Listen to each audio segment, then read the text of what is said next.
Congress party నుంచి suspension వేటు పడడంతో రాష్ట్ర రాజకీయాల్లో తిన్మర్ మల్లన్న అంశం చర్చనీయాంశంగా మారిపోయింది.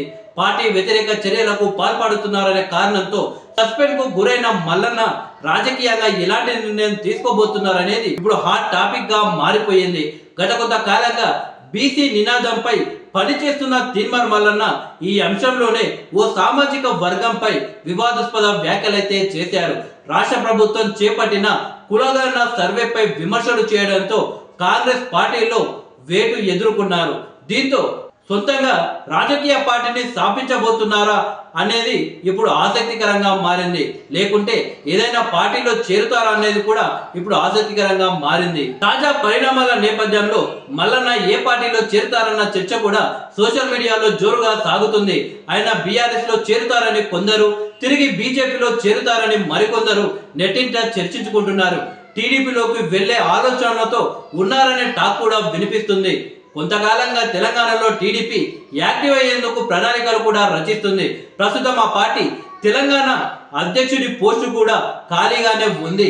బీసీల పార్టీ అనే ముద్ర ఉన్న నేపథ్యంలో టీడీపీలో చేరే అంశాన్ని కూడా కొట్టి వేయలేమనే టాక్ అయితే వినిపిస్తుంది. ఇదే సమయంలో బీఎస్పీ జనసేన వైపు కూడా తిన్మర్ మల్లన్న ఆలోచన చేస్తున్నట్టు తెలుస్తుంది. రాష్ట్రంలో రాజకీయ పరిణామాలన్నీ బీసీ నినాదం చుట్టే తిరుగుతుండడంతో తిన్మర్ మల్లన్న బీసీ నినాదంతో కొత్త పార్టీకి శ్రీకారం చుట్టబోతున్నారనే ప్రచారం కూడా తెరపైకి వస్తుంది. అవసరమైతే బీసీలంతా కలిసి ఓ పార్టీ పెడతామని ఇప్పటికే ఆర్ కృష్ణయ్య, వట్టే జానయ్య లాంటి సీనియర్ నేతలు కూడా బహిరంగానే ప్రకటన కూడా చేశారు.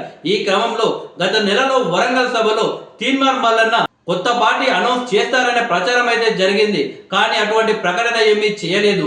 ఇప్పుడు కాంగ్రెస్ పార్టీ తనను సస్పెండ్ చేయడంతో బీసీ నినాదంతో కొత్త పార్టీ పెట్టే దిశగా మల్లన్న పావులు కదుపుతున్నట్టు ప్రచారం అయితే సాగుతుంది.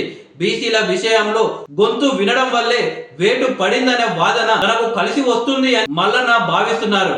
కొత్త రాజకీయ వేదిక ద్వారా ముందుకు వెళ్లి ఎలా ఉంటుందనే లెక్కలు వేసుకుంటున్నారట.